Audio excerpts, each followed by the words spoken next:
Meu filho me expulsou no dia em que ficou milionário com a loteria. Não preciso de uma mãe pobre que me atrase. Fiz minhas malas em silêncio.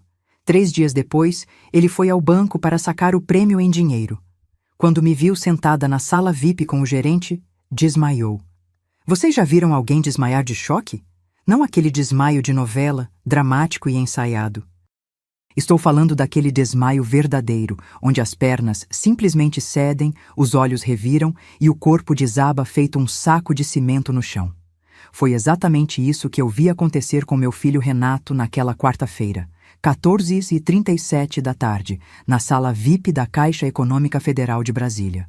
Ele tinha entrado apressado, praticamente correndo, com aquela esposa dele, a Jéssica, pendurada no braço dele feito uma bolsa de grife. Os dois vestidos como se fossem para uma festa de gala.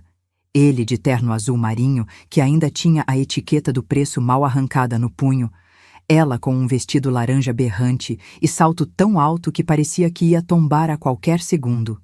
Vinham sorrindo, conversando alto, planejando em voz alta o que iam fazer com os 18 milhões de reais da Mega Sena. 18 milhões. O número que tinha transformado meu filho num estranho em menos de 72 horas. Mas eles não esperavam me ver ali, muito menos sentada naquela poltrona de couro marrom do lado do gerente regional, Dr. Fabrício, com uma xícara de café expresso na mão e minha bolsa de couro legítima. Presente que eu mesma me dei com o primeiro salário depois de 40 anos ralando, apoiada elegantemente no colo. Eu estava usando meu conjunto de linho bege, o que comprei especialmente para essa ocasião. Tinha passado batom vermelho suave, aquele tom que não é agressivo, mas que diz: eu existo e mereço respeito. E no pulso, brilhando discretamente sob a luz fria do ar-condicionado, estava o relógio de prata do meu falecido marido, Altamiro. O único objeto de valor que eu guardei todos esses anos, mas que naquele dia tinha um significado completamente novo. Renato me viu primeiro. Vi o exato momento em que o cérebro dele processou a informação. Aquela mulher sentada ali, sendo tratada como cliente VIP, era a mãe que ele tinha expulsado de casa 3 dias antes, chamando de peso morto e mãe pobre que atrasa. A cor sumiu do rosto dele, literalmente. Foi como se alguém tivesse puxado um plugue e drenado todo o sangue. A boca dele se abriu, mas nenhum som saiu. E Jéssica, aquela víbora, apertou o braço dele e sussurrou alto demais: Renato, o que sua mãe está fazendo aqui? Dr. Fabrício, que estava ao meu lado revisando uns papéis, levantou os olhos com aquele sorriso profissional e falou com a voz firme e educada. Boa tarde, senhor Renato. A senhora Dona Neuza chegou antes. Estávamos justamente finalizando os procedimentos da conta premium dela. Premium. Aquela palavra caiu no meio da sala como uma bomba. Premium! Jéssica repetiu, a voz esganiçada subindo 2 tons. Do que ele está falando, Renato? Meu filho não conseguia falar. Ele só me encarava, e eu podia ver nos olhos dele, aqueles olhos castanhos que puxaram do pai, uma mistura de confusão, medo e algo que demorei alguns segundos para identificar. Vergonha. Foi Dr. Fabrício quem continuou, sempre profissional, sempre correto. Dona Neuza se tornou cliente especial do banco nesta semana, Sr. Renato. Estamos muito honrados em atendê-la. É uma mulher de fibra, sua mãe. Ele fez uma pausa, olhou para mim como se pedisse permissão, e eu apenas ergui uma sobrancelha. Ele prosseguiu. A senhora gostaria de explicar para seu filho, Dona Neuza? Ou prefere que eu conte? O silêncio que caiu naquela sala foi pesado. Daqueles silêncios que você consegue ouvir o zumbido da lâmpada fluorescente no teto, o ronco distante do ar-condicionado, a respiração ofegante de Jéssica. Eu tomei um gole lento do meu café. Deixei o gosto amargo se espalhar na língua. Olhei para o meu filho, aquele homem de 42 anos que eu criei sozinha, que eu alimentei vendendo marmita, que eu vesti com roupas que eu mesma costurava de madrugada, que eu coloquei numa faculdade particular pagando R$ 850 por mês durante 5 anos fazendo brigadeiro gourmet. e falei com a voz mais calma que consegui. Pode contar, Dr. Fabrício. Meu filho merece saber a verdade. E foi aí que Renato desmaiou. As pernas dele cederam. O corpo inteiro desabou. A cabeça bateu na quina da mesa de centro com um som seco que me fez fechar os olhos por um segundo. Jéssica gritou feito uma histérica. Se abaixou, começou a bater no rosto dele, gritando: Renato! Renato! Alguém chama uma ambulância! Eu não me mexi da cadeira. Apenas olhei para aquele homem caído no chão. Meu filho, minha criação, meu maior erro e minha maior dor. E pensei em tudo o que tinha acontecido nos últimos 3 dias. Pensei nas palavras que ele tinha cuspido na minha cara. Pensei na forma como ele me empurrou para fora da vida dele no momento em que o dinheiro apareceu. Pensei em quantas noites eu tinha passado acordada me perguntando onde foi que eu errei. E pensei no segredo que eu tinha guardado por 40 anos. O segredo que estava prestes a mudar tudo. Se você quer entender como eu cheguei até aquele banco, como uma mãe de 67 anos que morava numa casa simples em Ceilândia se tornou cliente VIP enquanto o filho milionário desmaiava aos meus pés, então continue comigo nessa história. Porque o que você vai ouvir não é só sobre dinheiro. É sobre dignidade, traição e a lição mais dura que um filho pode aprender. E se histórias de superação e justiça tocam seu coração, se inscreva no canal, porque aqui a gente não esconde a verdade, por mais dolorosa que ela seja. Dr. Fabrício já estava no telefone chamando a equipe médica do banco. Jéssica continuava gritando, o rímel escorrendo pelo rosto. E eu continuei sentada, tomando meu café, olhando pela janela de vidro para o movimento da rodoviária do plano piloto lá embaixo. Porque pela primeira vez em 42 anos, eu não ia correr para acudir meu filho. Desta vez, ele ia ter que acordar sozinho e encarar a verdade que eu tinha escondido a vida inteira. E quando ele acordasse, sua vida nunca mais seria a mesma. Mas para entender por que aquele desmaio aconteceu, você precisa conhecer a minha história desde o começo, e eu prometo, cada palavra que você vai ouvir é real, dolorosa e necessária. Vocês sabem o que é acordar às 4:30 da manhã todos os dias durante 15 anos? Não para fazer yoga ou meditar, como essas influenciadoras de Instagram ensinam. Acordar para picar cebola com os olhos ardendo, refogar frango em panelas velhas que você herdou da sua sogra, embalar marmitas em potes de plástico que você lavava e reutilizava até ficarem opacos de tanto uso. Foi essa a minha vida de 1983 até 1998. Meu nome é Neuza Tavares da Silva. Tenho 67 anos, e quando eu tinha 27, meu mundo desabou pela primeira vez. Altamiro, meu marido, o amor da minha vida, o homem que me fazia rir mesmo quando a conta de luz atrasava, morreu num acidente de carro voltando de uma reunião de negócios em Goiânia. Foi numa sexta-feira chuvosa de março. Eu estava grávida de 4 meses do Renato. Lembro do policial batendo na porta. Lembro do som da chuva batendo no telhado de zinco da nossa casa pequena no Gama.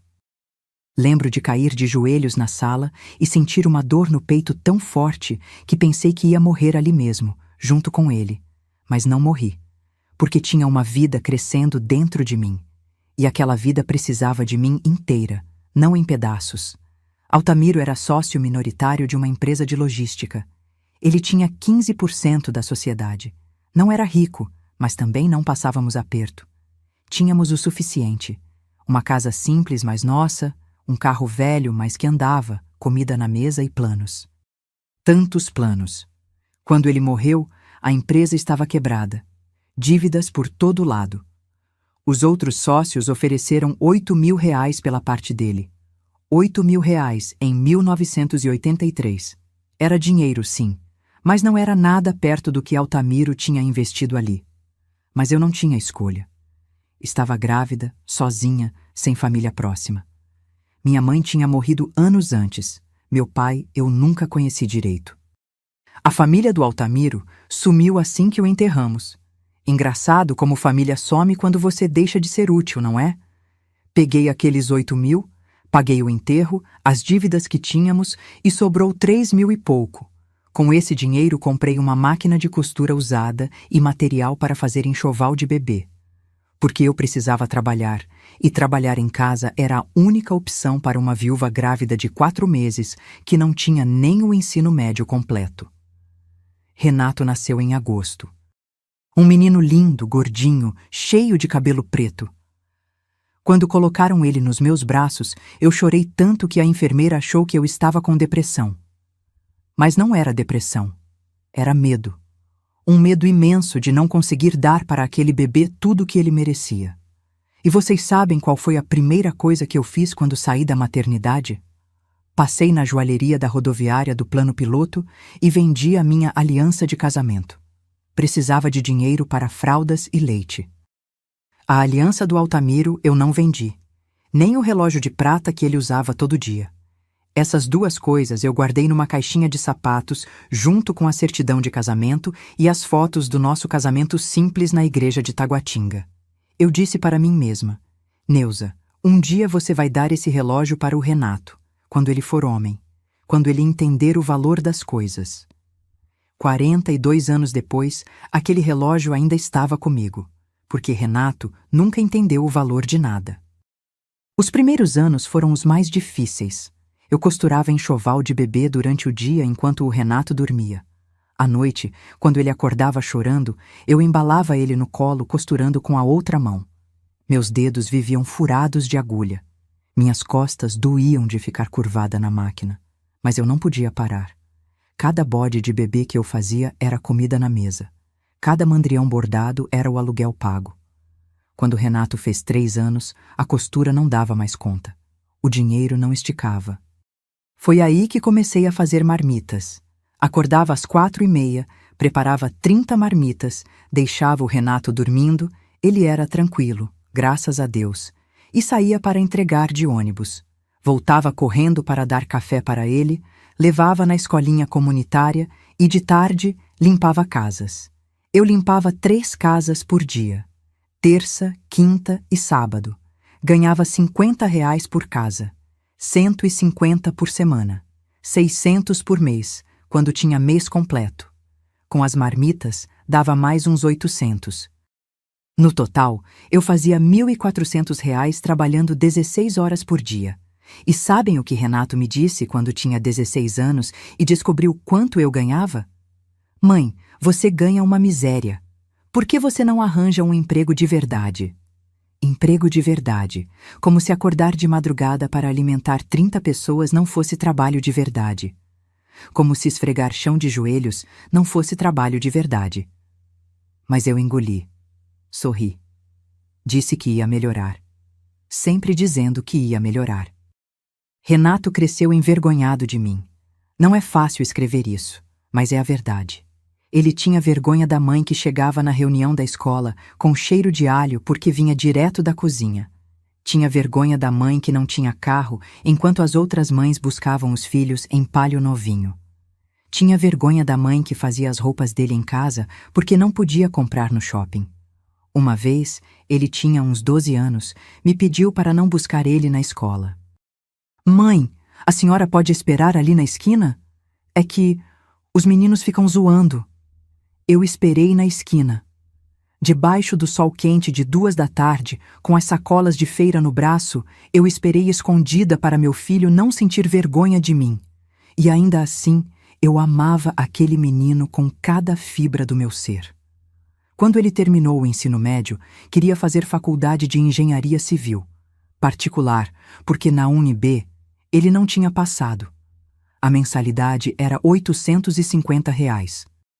850, mais da metade do que eu ganhava com as marmitas. Foi aí que eu comecei a fazer brigadeiro gourmet. Aprendi vendo vídeo no YouTube na Lan House do bairro. Comprei forminhas bonitas, caixinhas decoradas. Fazia 200 brigadeiros por fim de semana e vendia na feira. R$ 2 cada um, R$ 400 por fim de semana. 1.600 por mês só com brigadeiro, fora o resto. Durante 5 anos eu fiz isso. 5 anos acordando de madrugada, ralando chocolate, enrolando bolinha por bolinha com as mãos calejadas, colocando em forminhas coloridas. tudo para pagar a faculdade do meu filho. Sabem quantas vezes Renato me agradeceu nesses 5 anos? Nenhuma. Nem uma vez. Quando ele se formou, em 2008, eu organizei uma festinha pequena aqui em casa. Fiz salgados, comprei refrigerante, convidei os vizinhos. Estava tão orgulhosa. Meu filho, engenheiro. Engenheiro. Filho de costureira e viúva, engenheiro formado. Ele chegou na festa, ficou 20 minutos e foi embora. Disse que tinha compromisso com os amigos da faculdade. Com os amigos de verdade, imagino que ele quis dizer. Fiquei ali, com os salgados esfriando na mesa, ouvindo Dona Edileuza da casa ao lado tentando me consolar. Deixa, Neuza, menino novo é assim mesmo. Ele te ama, só não sabe demonstrar. Mas eu já sabia lá no fundo que não era questão de não saber demonstrar. Era questão de não sentir. Os anos passaram. Renato arrumou emprego numa construtora grande. Começou a ganhar bem. 4, 5 mil por mês. Alugou um apartamento em Águas Claras. Apartamento pequeno, mas num prédio com portaria, piscina, essas coisas. Eu continuava na minha casa simples de 2 quartos em Ceilândia, com as paredes rachadas que eu pintava de vez em quando com o dinheiro contado. Ele ia me visitar talvez uma vez por mês. Às vezes pulava 2 meses, sempre com pressa. Sempre olhando o celular, sempre saindo rápido. Eu nunca pedi dinheiro para ele. Nunca. Continuei fazendo minhas marmitas, meus brigadeiros, limpando minhas casas. Porque eu tinha orgulho e porque lá no fundo eu ainda esperava que um dia ele chegasse aqui e dissesse: Mãe, obrigado, por tudo. Mas esse dia nunca chegou. E então, em 2019, ele conheceu a Jéssica. Aquela mulher que ia transformar meu filho de filho ingrato em filho cruel. Mas essa parte da história... Essa parte precisa de atenção especial. Porque quando Jéssica entrou na vida do Renato, eu não perdi só um filho. Eu perdi a esperança de um dia ser vista por ele. Jéssica Monteiro Cavalcante. Até hoje o nome completo dela sai da minha boca com gosto de fel. Ela apareceu num churrasco que Renato fez no apartamento dele em setembro de 2019. Ele me ligou, coisa rara, e disse: Mãe, vou fazer um churrasquinho no sábado. Queria que a senhora conhecesse uma pessoa importante. Pessoa importante. Meu coração deu um pulo. Fazia tanto tempo que ele não me incluía em nada da vida dele que achei que finalmente as coisas iam melhorar. Comprei um vestido novo numa loja do centro. R$ 120 que doeram no bolso, mas que eu paguei feliz. Fiz 2 bolos. Um de cenoura com cobertura de chocolate e um de laranja com calda. Peguei 2 ônibus para chegar em Águas Claras. Quando toquei a campainha, demorou uns 5 minutos para alguém abrir. Ouvi risadas lá dentro, música alta, aquele barulho de gente se divertindo. Quando a porta finalmente se abriu, não foi Renato quem atendeu. Foi ela. Jéssica tinha 35 anos naquela época, mas parecia mais nova. Cabelo loiro, daqueles loiros claramente de salão caro, com luzes e reflexos, escorrido nas costas. Pele bronzeada artificial. Unhas longas vermelhas que pareciam garras. Ela usava um conjunto branco de linho, calça e blusa, que provavelmente custava mais do que eu ganhava em 2 meses. E o sorriso. Aquele sorriso de quem morde, mas não mastiga. Você deve ser a mãe do Renato, ela disse. Não era pergunta. Era constatação. E o jeito que ela falou, mãe do Renato, não Dona Neuza, já deixou claro que para ela eu não tinha nome próprio. Eu era apenas uma função. Sou sim. Neuza. Trouxe uns bolos. Comecei estendendo as travessas. Ela olhou para os bolos como se eu tivesse trazido algo contaminado. Que fofo! Bolo caseiro! A palavra caseiro saiu com tanto desdém que eu senti como um tapa. Deixa eu ver se sobra espaço na mesa. A gente encomendou doces da Hofner. Hofner. Ela fez questão de frisar a marca. Como se eu não soubesse que Hofner era caro. Como se ela precisasse me lembrar que ela tinha dinheiro para comprar onde eu nunca poderia. Entrei no apartamento e o que vi me apertou o peito. Tinha umas 15 pessoas ali. todas bem vestidas, todas com aquele ar de quem nunca precisou ralar na vida. Renato estava na varanda com uns 3 homens, todos de camisa polo e bermuda de marca, cerveja importada na mão, rindo alto de alguma piada. Ele me viu e acenou. Só acenou. Não veio me cumprimentar, não me apresentou para ninguém, não me incluiu em nenhuma conversa.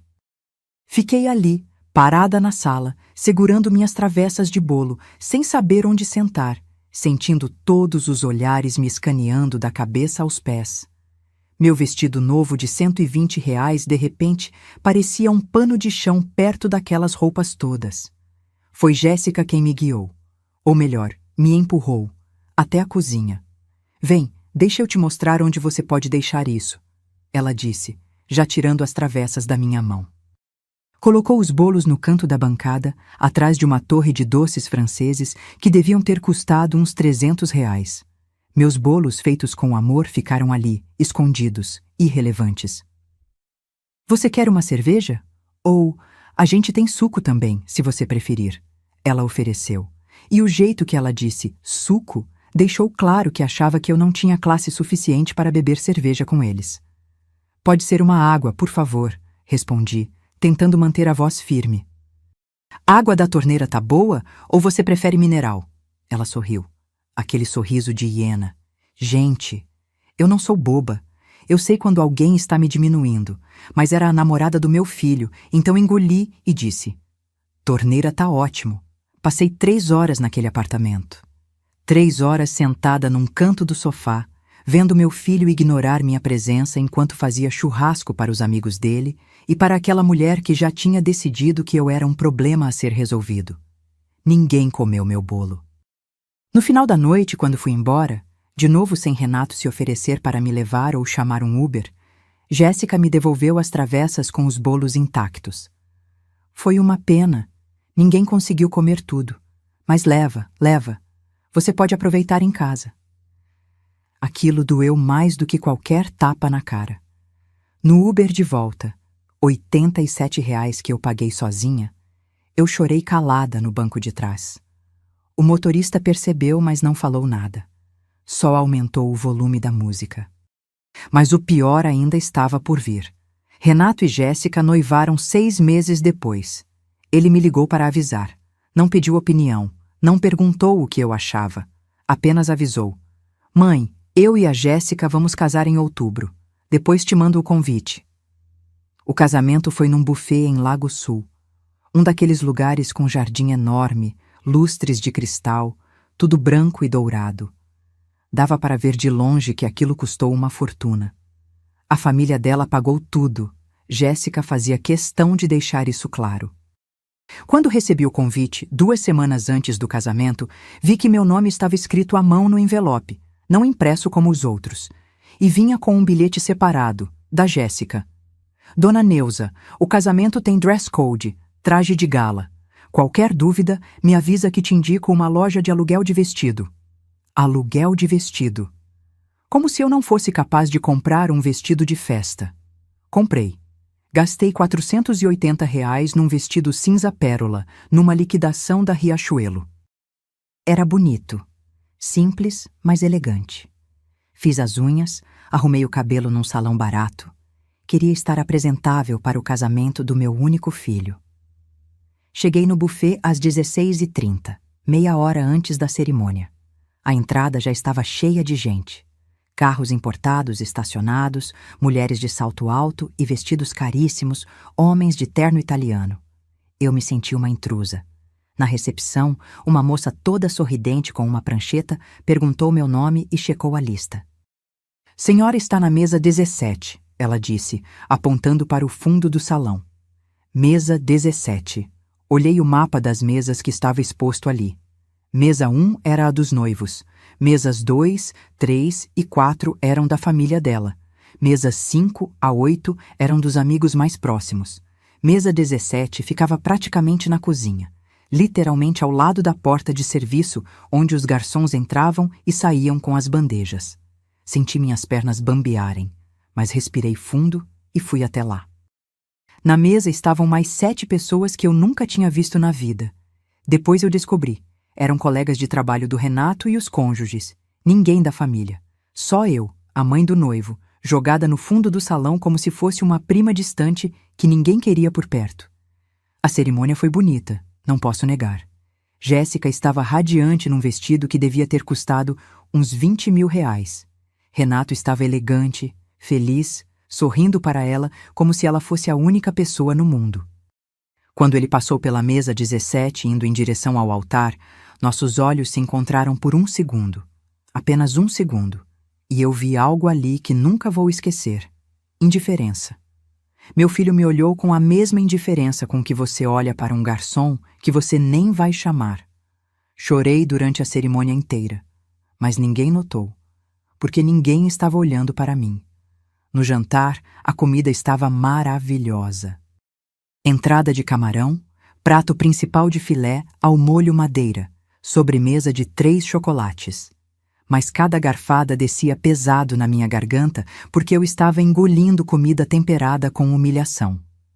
Os noivos fizeram a volta nas mesas para cumprimentar os convidados.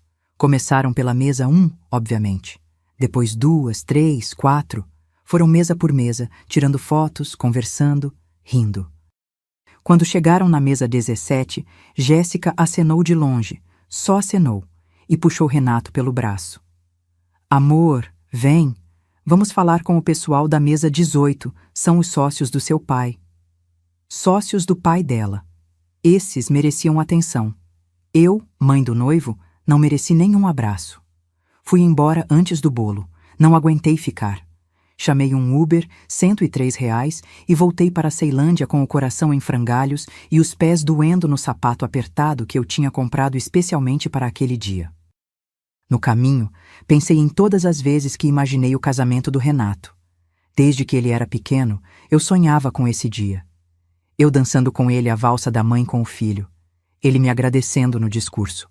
Eu chorando de emoção de ver meu menino feliz. Mas nenhum desses sonhos incluía uma mesa no fundo do salão.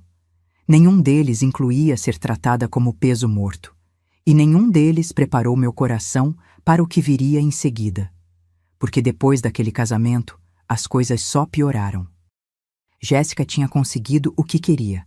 Um marido que a idolatrava e uma sogra que ela podia apagar da história. E durante 3 anos, foi exatamente isso que ela fez. 3 anos se passaram desde aquele casamento.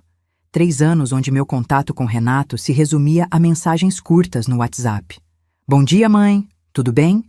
E 2 visitas por ano. No aniversário dele em agosto e no Natal. Não era vida. Era sobrevivência emocional. Eu continuava com minhas marmitas, agora fazendo menos porque meu corpo já não aguentava o mesmo ritmo. 67 anos não são 67 anos quando você passou 40 deles ralando 16 horas por dia. Meus joelhos doíam, minhas mãos tinham artrite, minha coluna reclamava cada vez que eu abaixava para pegar uma panela. Mas eu continuava, porque parar significava pensar. E pensar doía mais do que qualquer dor física. Foi num sábado, dia 22 de abril, 10 horas da manhã, que meu telefone tocou. Um daqueles toques estridentes que você configura para chamadas importantes. Era Renato. Meu coração disparou. Ele nunca ligava aos sábados de manhã. Algo estava errado. Alô? Filho, tudo bem? Atendi com a voz já trêmula. Mãe, mãe, eu ganhei na Mega Sena. A voz dele estava tão alta que precisei afastar o telefone do ouvido. Do outro lado da linha, ouvi Jéssica gritando também, histérica de alegria. Barulho de coisas caindo, taças batendo, aquela euforia que só o dinheiro grande causa. Filho, o quê? Ganhou o quê? Eu ainda não estava processando. A Mega Sena, mãe, os 6 números, 18 milhões, 18 milhões de reais. O chão sumiu debaixo dos meus pés. Eu me sentei na cadeira da cozinha, a mão tremendo tanto que quase derrubei a xícara de café que estava tomando. Meu Deus do céu, filho. Tem certeza? Conferiu direito? 3 vezes. A Jéssica conferiu, eu conferi. A gente ligou para a Caixa e confirmou. É real, mãe. Eu sou milionário. A gente é milionário. A gente é milionário me encheu de uma esperança boba, estúpida, olhando agora. Mas naquele momento, eu realmente achei que ele estava me incluindo. Que depois de todos esses anos de frieza, o dinheiro ia trazer meu filho de volta para mim. Como eu estava enganada. Mãe, vem aqui em casa, vem comemorar com a gente, vou chamar todo mundo, vai ser uma festa. Pega um Uber, eu pago. Não, espera, vou mandar um Uber para você agora mesmo. Ele mandou. Um Uber Black. Luxo que eu nunca tinha experimentado. Carro cheirando a novo, banco de couro macio, motorista educado me chamando de senhora com respeito genuíno. No caminho, eu chorava e sorria ao mesmo tempo. Meu filho tinha ganhado na loteria. Meu filho não ia precisar mais ralar, não ia mais ter preocupações financeiras, ia poder viver tranquilo. E o melhor, ele me chamou para comemorar, me incluiu. Finalmente, depois de tanto tempo, eu ia estar perto dele num momento importante. Parei numa padaria no caminho e comprei ingredientes para fazer um bolo. Fiz questão. Bolo de laranja com calda, a receita da mãe do Altamiro, a avó que Renato nunca conheceu, mas que ele adorava as histórias. Usei os últimos R$ 90 que tinha na carteira naqueles ingredientes. Farinha de qualidade, ovos caipira, laranjas orgânicas. Queria fazer algo especial. Cheguei no apartamento dele 12:40. A porta estava encostada. De dentro vinha aquela agitação toda, vozes animadas, música tocando. Toquei a campainha e empurrei a porta. O apartamento estava diferente. Tinha gente que eu nunca tinha visto. Uma mulher de uns 50 anos, elegantíssima, sentada no sofá com uma pasta de couro no colo e um tablet na mão. Um homem de terno cinza, óculos de grau, ar sério, também com papéis espalhados na mesa de centro. E Jéssica no meio da sala, falando sem parar, gesticulando, os olhos brilhando de uma forma que beirava a loucura. Então a gente vai investir pelo menos metade em renda fixa, uns 30% em imóveis e o resto a gente deixa líquido para... Ela parou quando me viu. O sorriso congelou. Ah, Dona Neuza. Chegou. Dona Neuza. Não sogra, não mãe do Renato. Dona Neuza, como se eu fosse a faxineira que tinha vindo consertar alguma coisa. Oi, Jéssica. Trouxe um bolo para comemorar. Levantei a travessa com as 2 mãos, orgulhosa do meu trabalho. Ela olhou para o bolo como se eu tivesse trazido um rato morto. Ah, que fofo! Pegou a travessa das minhas mãos e colocou em cima do balcão da cozinha americana, sem nem olhar direito. A gente já encomendou uns doces do Luca, mas obrigada. Luca, confeitaria mais cara de Brasília, onde um bento cake custa R$ 150. Renato apareceu do quarto, o celular grudado na orelha, falando com alguém sobre investimentos, ações, coisas que eu não entendia nada. Quando me viu, acenou rápido, articulou um "Oi, mãe", sem som, e continuou na ligação. A mulher do sofá se levantou e se apresentou. Luciana Fonseca, consultora financeira. A Jéssica me contratou para ajudar com o planejamento patrimonial. Ela me deu a mão de forma mecânica, já virando o rosto de volta para Jéssica antes mesmo de eu apertar direito. E o homem de terno, Dr. Maurício Rios, advogado especialista em sucessões e gestão de fortunas. Gestão de fortunas. 18 milhões viraram fortuna em questão de horas. Sentei no sofá, melhor, me espremi num cantinho do sofá porque a mesa de centro estava lotada de papéis, gráficos, planilhas impressas. Fiquei ali, quieta, assistindo aquele vai e vem todo enquanto me tornava invisível. Jéssica falava sem parar. A gente precisa de um carro novo, aquele Tigo não dá mais. Estou pensando numa Cayenne. O que vocês acham? E a casa? Tem aquele condomínio novo no Lago Norte, casas de 5 milhões, piscina privativa, segurança 24 horas. Renato tinha desligado o telefone e se juntado a ela, os dois sentados no chão, rodeados de fotos de imóveis de luxo impressas do site da imobiliária. Essa aqui é linda, amor. 4 suítes, churrasqueira gourmet, área de lazer completa. Ele apontava empolgado. Churrasqueira gourmet. Meu filho que comeu a vida inteira na minha churrasqueirinha de tijolos no quintal. Fiquei ali 2 horas ouvindo planos milionários, ouvindo Jéssica sonhar alto com viagens para Paris, Dubai, Maldivas. 2 horas vendo meu filho se transformar em alguém que eu não reconhecia. Até que eu, inocente, burra, esperançosa demais, abri a boca. Filho. Minha voz saiu baixa, quase tímida. Você não vai ajudar o seu Valdemar ali da mecânica? Lembra? Ele te dava carona para a faculdade todos os dias durante 2 anos. Nunca cobrou nada. O silêncio que caiu na sala foi pesado. Renato me olhou com uma expressão que eu nunca tinha visto. Irritação. Pura irritação. Mãe, por favor, não começa. Não começa o quê, filho? Seu Valdemar me deu carona porque ia para o mesmo lado. Não foi favor. E eu sempre enchia o tanque dele. Não foi de graça. Mentira. Mentira descarada. Seu Valdemar fazia desvio de 3 quilômetros todos os dias para buscar Renato. E Renato nunca pagou combustível. Mas eu não ia discutir na frente daquelas pessoas. Tá bom, filho. Desculpa. Jéssica revirou os olhos de forma tão exagerada que até o advogado viu. Renato, amor, vamos focar. Temos muito que decidir hoje. Ela puxou a atenção dele de volta para as planilhas. Foi nesse momento que eu deveria ter ido embora. Pego minhas coisas, meu bolo que ninguém ia comer, e voltado para casa com o resto de dignidade que me sobrava.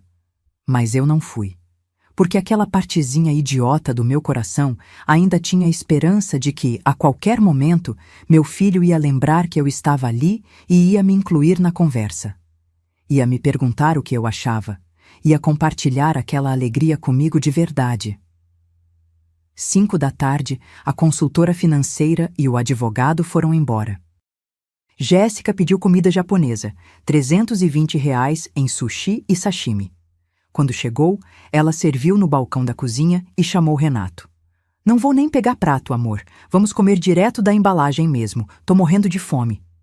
Eles comeram ali, os dois, conversando baixo sobre a agenda da semana seguinte. Reunião no banco, visita às casas, test drive na concessionária. Meu bolo continuava intocado em cima do balcão, e ninguém ofereceu sushi para mim. Foi aí, naquele momento patético, sentada no sofá, vendo meu filho comer comida, cara sem nem lembrar que a mãe estava ali, que algo dentro de mim começou a rachar. Não quebrou ainda, mas rachou. Filho, acho que vou indo. Tá tarde. Levantei, peguei minha bolsa. Tá bom, mãe. Tchau. Qualquer coisa eu te ligo. Ele nem olhou para mim. Estava no celular, vendo alguma coisa, rindo de alguma bobagem. Jéssica veio até a porta comigo. Sempre ela, fazendo o papel de esposa educada. Obrigada por vir, dona Neuza. Foi bom ter você aqui. Mentira tão óbvia que até doeu. Desci as escadas. Não quis esperar o elevador porque estava prestes a chorar e não ia dar a ela o gostinho de me ver vulnerável. No térreo, sentei num banco na área comum e chorei. Chorei calada, limpando as lágrimas com as costas da mão, tentando não fazer barulho. Um Uber Pool de volta para casa. R$ 31 dividido com mais 2 pessoas. Eu, que tinha chegado num Uber Black de presente do filho milionário. O bolo ficou lá. Esqueci. Ou talvez não esqueci. Talvez tenha deixado de propósito, esperando que em algum momento Renato visse aquele bolo, lembrasse de mim e sentisse pelo menos um pingo de remorso. Mas ele não sentiu. Porque 2 dias depois, o pior ainda estava por vir. E quando o pior chegou, chegou com palavras tão afiadas que cortaram mais fundo do que qualquer faca. Domingo, 7 da noite. Renato me ligou pedindo para eu voltar lá. Mãe, vem jantar com a gente. A Jéssica fez lasanha. Jéssica fazendo lasanha. Aquela mulher que eu nunca tinha visto nem fritar um ovo. Mas eu fui, porque sou mãe. E mãe é assim. Mesmo depois de ser esquecida no sofá, mesmo depois de ver o próprio bolo sendo ignorado, a gente ainda vai quando chamam. A gente ainda acredita que dessa vez vai ser diferente. Peguei o ônibus. 2 conduções, 1h15 de trajeto. Podia ter pedido Uber, mas meus R$ 90 do bolo ainda doíam no orçamento. Cheguei às 8h30. A porta estava trancada dessa vez. Toquei a campainha e esperei. Demorou. Ouvi passos arrastados, alguém reclamando: "Quem é a essa hora?" E finalmente Renato abriu. Ele estava de bermuda e camiseta velha, o cabelo bagunçado, cara de quem tinha dormido a tarde inteira. Nos olhos, aquele brilho meio desnorteado de quem ainda está processando que a vida mudou da noite para o dia. "Oi, mãe." "Entra." Não teve abraço. Não teve "que bom que você veio."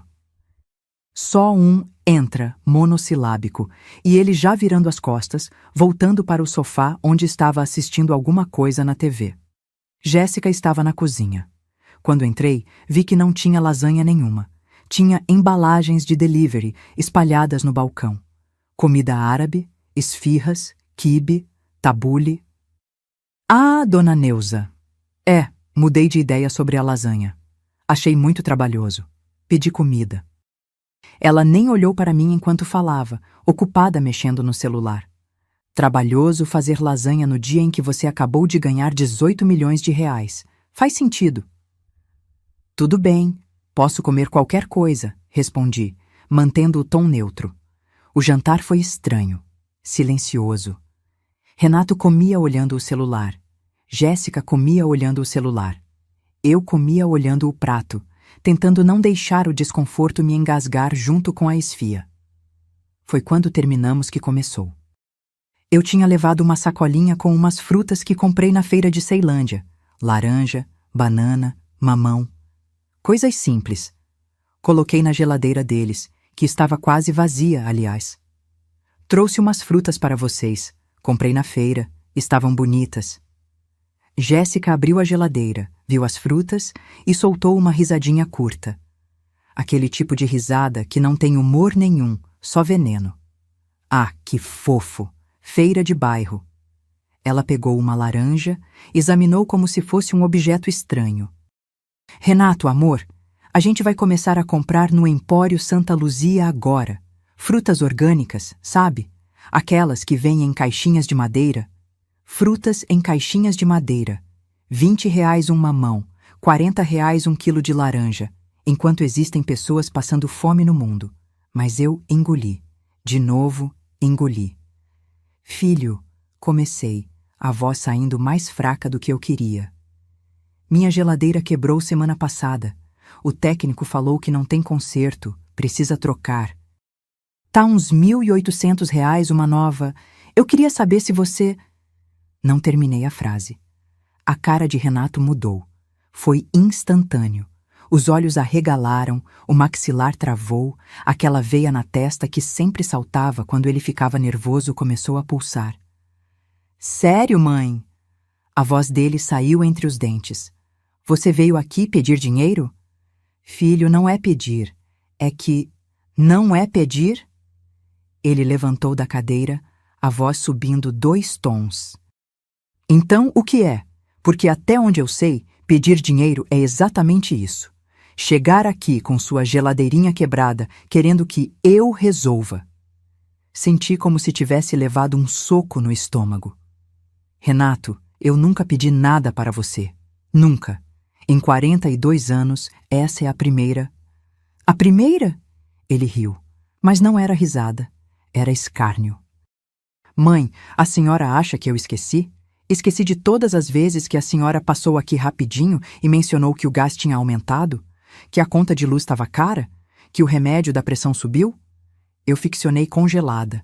Porque sim, eu tinha mencionado essas coisas, mas nunca, nunca como pedido de ajuda.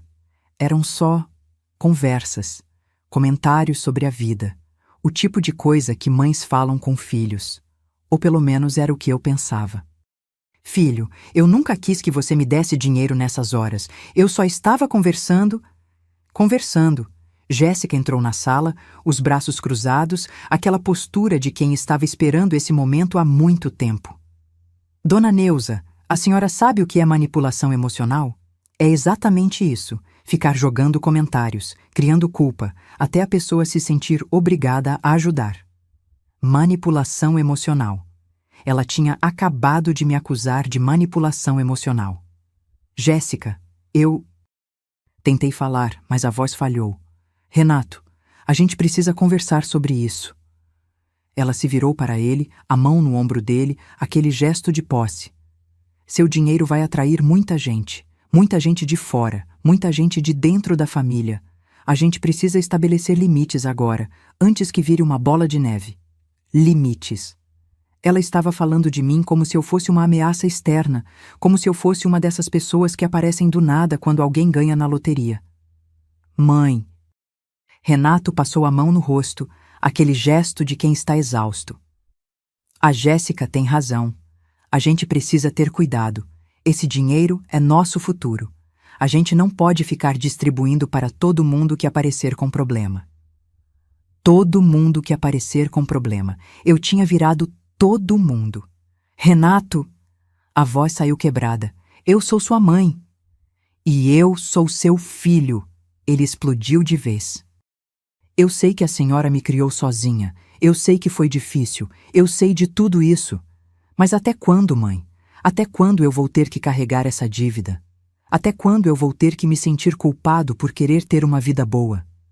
Cada palavra era uma facada. Eu nunca te cobrei nada, sussurrei. Não cobrou? A existência da senhora é uma cobrança.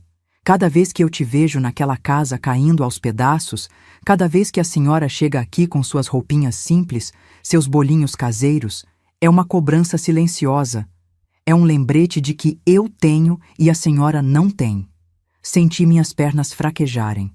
Me apoiei na parede porque tinha certeza de que ia cair. Filho. Era só o que conseguia dizer. Filho. Renato, se acalma.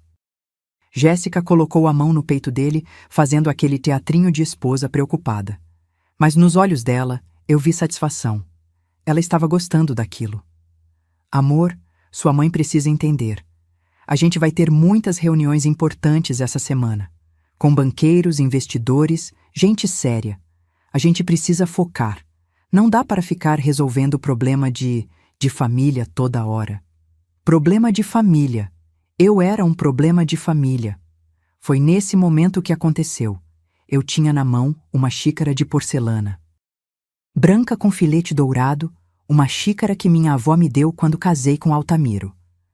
Uma das únicas coisas que eu tinha guardado todos esses anos e que bobamente trouxe para tomar café ali enquanto eles jantavam.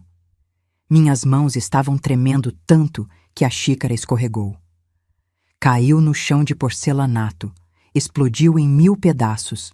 O barulho ecoou na sala como um tiro. Jéssica deu um pulo dramático, a mão no peito. Meu Deus!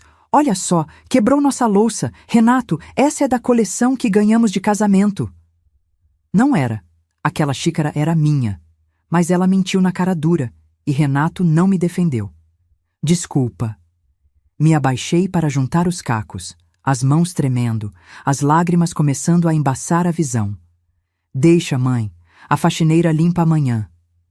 Renato falou com tanta frieza que os cacos da xícara pareceram menos afiados do que as palavras dele. Levantei. Olhei para meu filho. Realmente olhei. E vi um estranho. Renato, a voz saiu firme agora. Firme e gelada. Me diz uma coisa.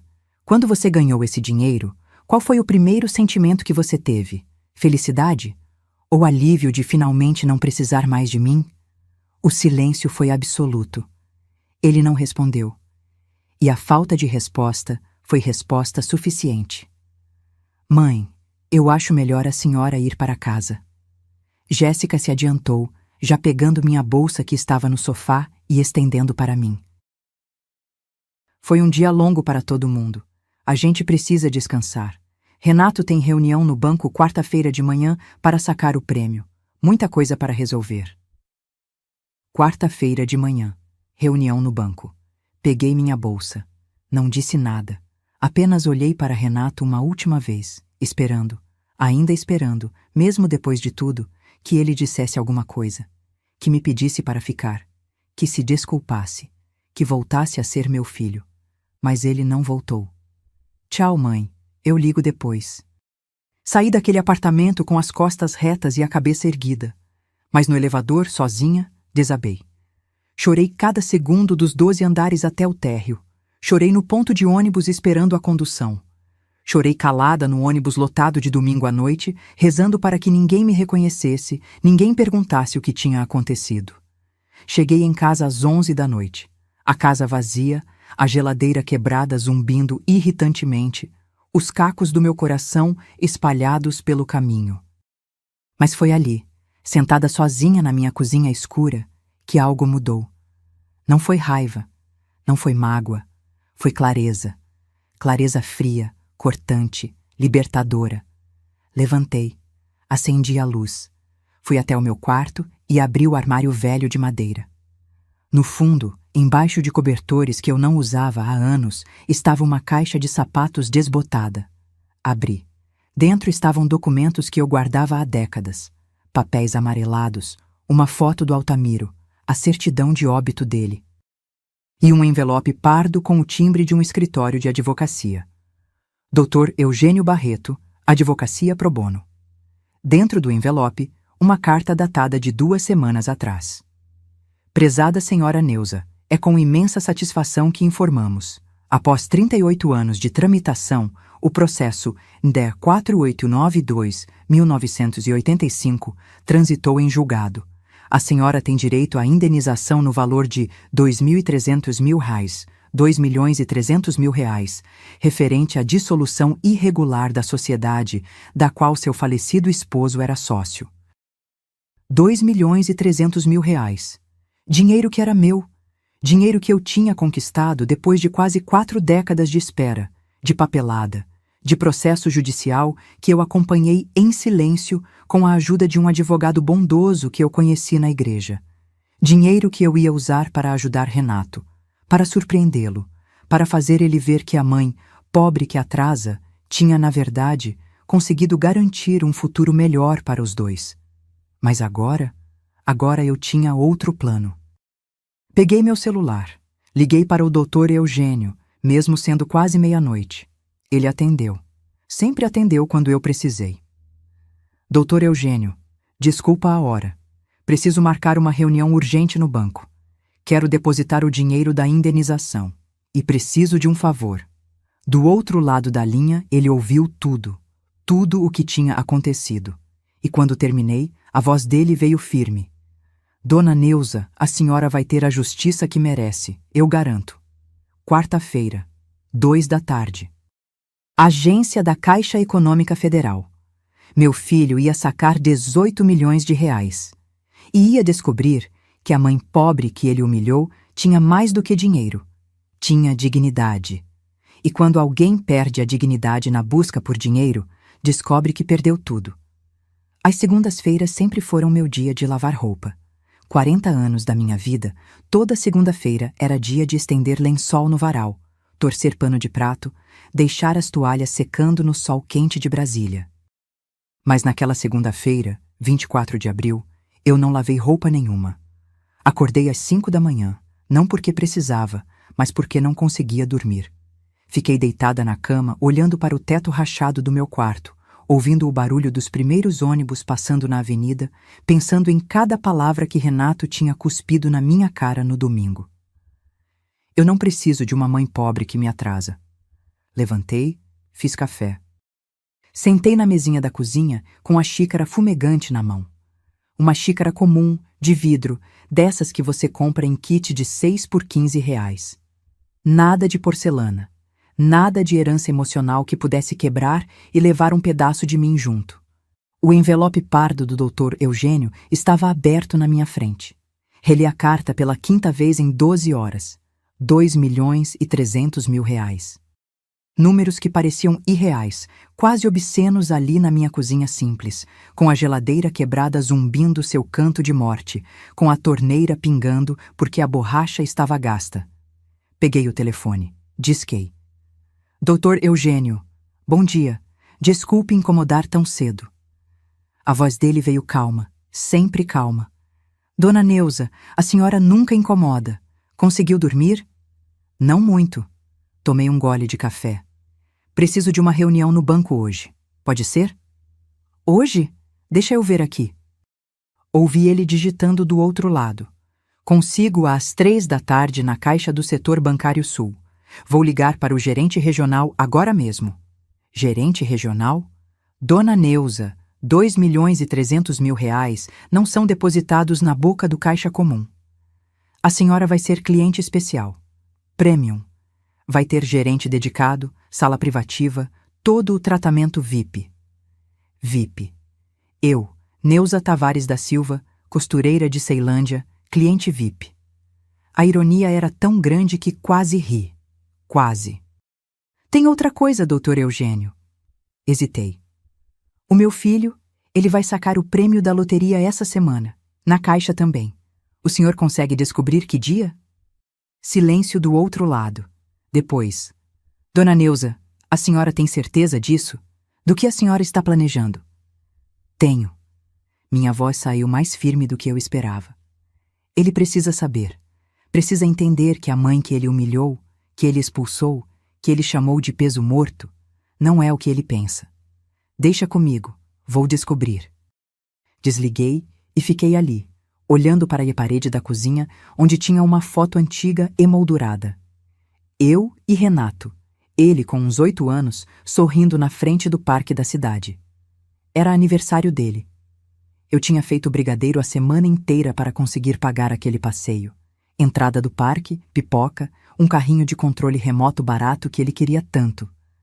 Naquela foto, ele me olhava como se eu fosse a mulher mais importante do mundo. Quando foi que isso mudou? Quando foi que eu deixei de ser mãe e virei problema? Levantei, tirei a foto da parede. Guardei dentro da gaveta da cozinha. Não com raiva, só com desapego. Aquele menino da foto não existia mais.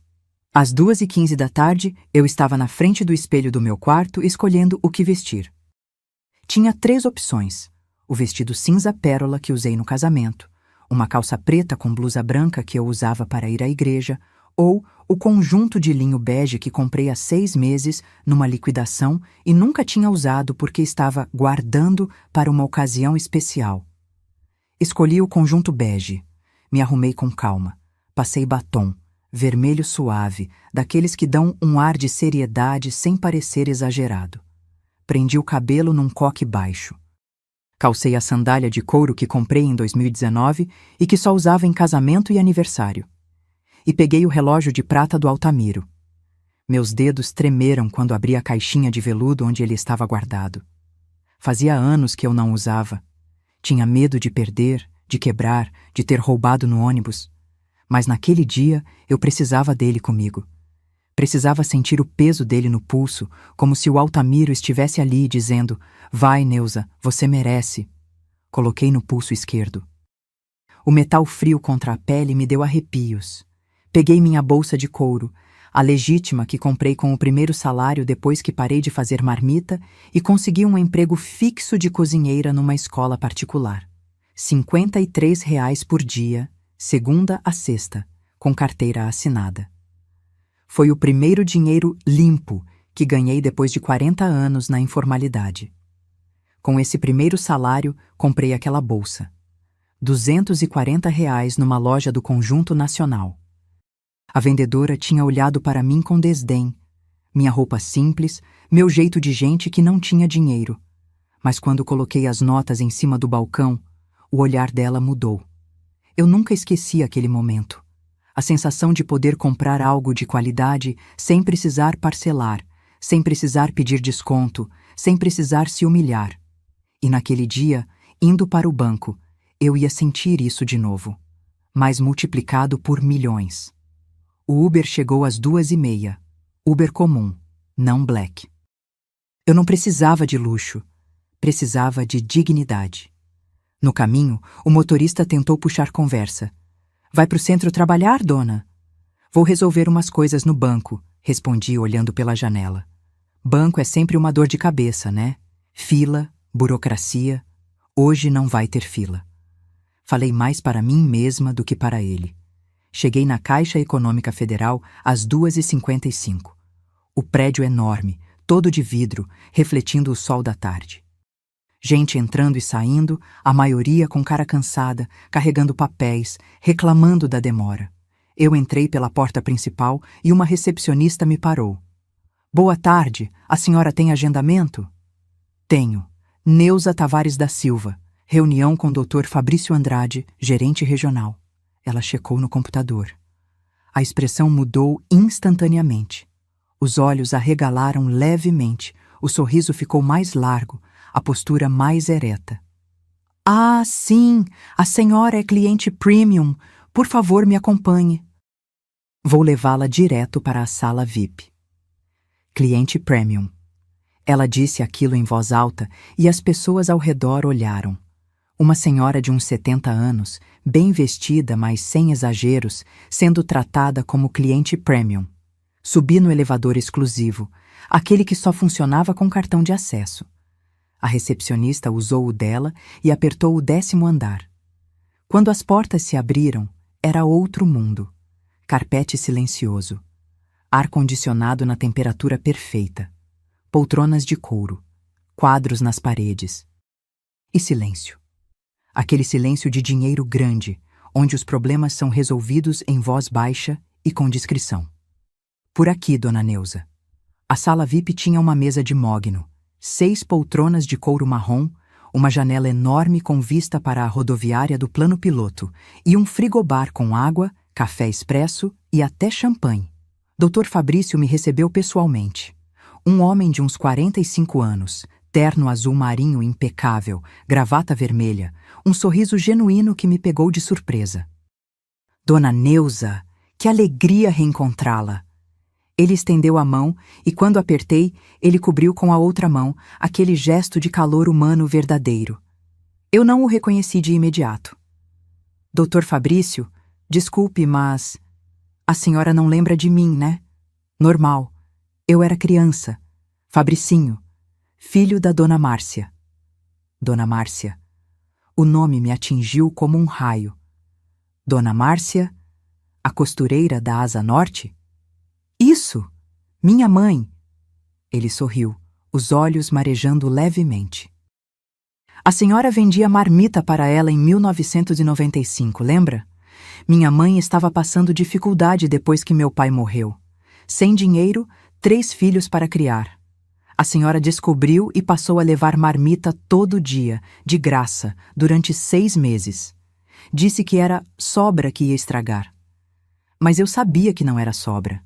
A senhora estava dando comida para nós. Lembrei. Dona Márcia, magrinha, olhos fundos, as mãos trêmulas de tanto costurar e tão pouco comer. E os 3 filhos, 2 meninos e uma menina. O mais velho devia ter uns 10 anos. Você era o mais velho, sussurrei. Era. E hoje eu sou gerente regional da Caixa por causa da senhora. Porque a senhora nos alimentou quando tínhamos fome. Minha mãe conseguiu se reerguer, eu consegui estudar, passei em concurso. E quando vi seu nome na agenda hoje, junto com o Dr. Eugênio, soube que era você. Checoquei tudo. É você. A mulher que salvou minha família. Senti as lágrimas queimando, mas não deixei cair. Fabricinho, você cresceu tanto. E a senhora continua a mesma, lutadora, digna. Ele apontou para a cadeira. Senta, por favor. Vamos resolver tudo. Dr. Eugênio me contou sua situação e me contou sobre seu filho. Sentei. Ele serviu café expresso numa xícara minúscula de porcelana branca. O café era forte, amargo, perfeito. Dona Neuza, seu filho agendou para sacar o prêmio quarta-feira. Amanhã, 14h, aqui mesmo, nesta sala. Amanhã. Eu quero estar aqui, falei firme. Quero que ele me veja, quero que ele saiba. Dr. Fabrício assentiu devagar. A senhora tem certeza? Vai ser doloroso, para os 2. Eu sei, mas preciso. Respirei fundo. Ele me chamou de mãe pobre que atrasa. Me expulsou da casa dele porque pedi ajuda para comprar uma geladeira. Ele precisa saber que a mãe que ele humilhou tem mais do que dinheiro. Tem história, tem conquista, tem valor. Então vamos fazer assim. Dr. Fabrício abriu uma pasta. A senhora deposita os 2.300.000 hoje. Eu abro sua conta Premium, configuro seus investimentos conforme orientação do Dr. Eugênio e amanhã às 2 da tarde a senhora estará aqui, comigo, quando seu filho chegar. E foi exatamente isso que fizemos. Assinei papéis, digitei senhas, confirmei depósitos. E em 40 minutos eu deixei de ser Neuza, a costureira de Ceilândia, e virei Neuza Tavares da Silva, cliente premium da Caixa Econômica Federal com 2.300.000 reais em conta. Quando saí do banco, às 5 da tarde, o sol estava começando a descer. A luz dourada batia nos prédios de vidro da esplanada. Peguei um Uber de volta para casa e durante todo o trajeto fiquei olhando para o relógio do Altamiro no meu pulso. Amanhã, amor, sussurrei para o relógio. Amanhã ele vai entender. Cheguei em casa, tirei o conjunto bege, guardei com cuidado, tomei banho, fiz uma sopa simples de legumes, comi na mesinha da cozinha, sozinha, no silêncio da minha casa. E pela primeira vez em semanas, dormi a noite inteira, sem pesadelos, sem angústia. Porque eu sabia que no dia seguinte, às 2 da tarde, meu filho ia aprender a lição mais dura da vida dele. E quando o orgulho e o dinheiro cegam um filho, só a verdade nua e crua pode abrir os olhos dele. Quarta-feira, dia do acerto de contas. Acordei às 6 da manhã, mesmo sem ter colocado o despertador. O corpo sabia que aquele dia era diferente. Levantei, abri a janela do quarto, deixei o ar fresco da manhã entrar. Brasília em abril tem um ar seco que arde um pouco no nariz, mas naquele dia até o ar seco me pareceu mais leve. Fiz café, sentei na cozinha e pela primeira vez em 42 anos olhei para a foto do Altamiro sem sentir aquele aperto no peito. Peguei o porta-retrato que ficava em cima da estante da sala. Ele sorrindo, de camisa xadrez, braços cruzados, aquele jeito descontraído que me fez me apaixonar aos 19 anos. Você sabia, né? Falei com a foto, como se ele pudesse me ouvir. Você sabia que aquela sociedade ia valer alguma coisa um dia. Não era à toa que você insistia tanto naqueles papéis, mesmo quando tudo estava dando errado. Altamiro tinha sido comerciante. Começou vendendo peças de carro numa lojinha no Núcleo Bandeirante. Trabalhou tanto, economizou tanto, que em 1981 conseguiu entrar como sócio minoritário de uma empresa nova, Transbrasília Logística. 15% da sociedade. Investiu tudo o que tinha, 23 mil cruzeiros da época. A empresa começou bem. Entregava mercadoria para lojas, fazia transporte de carga, tinha 3 caminhões. Mas em 1983, com a crise econômica batendo, as coisas desandaram. Clientes deixaram de pagar, combustível disparou, um dos caminhões bateu e o seguro não cobriu. A Transbrasília estava afundando. Foi quando Altamiro começou a brigar com os outros sócios. Ele queria tentar salvar a empresa, pegar empréstimo, reduzir custos. Mas os 2 sócios majoritários, Ricardo Fonseca e Paulo Mendes, queriam encerrar tudo, declarar falência, cada um seguir seu caminho. Lembro das discussões em casa. Altamiro chegava nervoso, irritado, falando que os sócios estavam escondendo algo, que tinha dinheiro entrando que não aparecia nos relatórios, que alguma coisa estava errada. Neuza, eles estão me enganando. Eu sei que estão, mas não consigo provar. Ele morreu 3 semanas depois. Acidente na BR-040, voltando de uma reunião tensa em Goiânia, onde tinha tentado conseguir um contrato novo para salvar a empresa. Quando ele morreu, eu estava grávida de 4 meses e destruída. Não tinha cabeça para pensar em empresa, em sociedade, em processo. Os 2 sócios vieram no velório, Ricardo e Paulo, de terno preto, cara de pêsames, e 2 semanas depois apareceram na minha porta com uma proposta. Dona Neuza, a empresa está quebrada. Não tem como continuar. A gente vai encerrar as atividades. Estamos oferecendo 8 mil reais pela parte do Altamiro. É tudo que conseguimos. 8 mil reais. Na época parecia dinheiro. Eu não tinha nada. Precisava de alguma coisa para recomeçar. Assinei. Peguei o dinheiro e tentei tocar a vida. E a Transbrasília fechou as portas em maio de 1983. Ou pelo menos foi o que eles disseram, porque em 1997, 14 anos depois, eu estava assistindo o Jornal Nacional e quase caí da cadeira. A reportagem era sobre uma empresa de logística que tinha acabado de fechar contrato milionário com o governo federal para transporte de cargas. O nome da empresa: Transbrasília Logística e Transportes Limitada. A mesma empresa. Só que agora ela não era mais quebrada, era gigante. Frota de 50 caminhões, sedes em 4 estados, contratos com grandes redes de supermercado e com o próprio governo. Senti o sangue gelar. Liguei para o número que aparecia no site da empresa. Falei com uma secretária. Perguntei pelos sócios. Ela confirmou. Ricardo Fonseca e Paulo Mendes. Os mesmos. Aqueles homens tinham mentido para mim. Tinham dito que a empresa estava falida, me pagado migalhas pela parte do Altamiro e depois reconstruído tudo sozinhos. Ficaram com tudo. Eu não sabia o que fazer. Não tinha dinheiro para advogado. Não tinha conhecimento jurídico. Era só uma viúva com um filho adolescente, trabalhando 16 horas por dia para sobreviver. Guardei aquela informação no peito como um caco de vidro. Doía, mas eu não tinha como tirar. Até 2003. Eu estava na Igreja Batista de Ceilândia num domingo de manhã. O pastor tinha convidado um advogado para dar uma palestra sobre direitos trabalhistas para a comunidade. O homem tinha uns 50 anos, cabelo grisalho, óculos de grau fino, um jeito calmo de falar que passava confiança.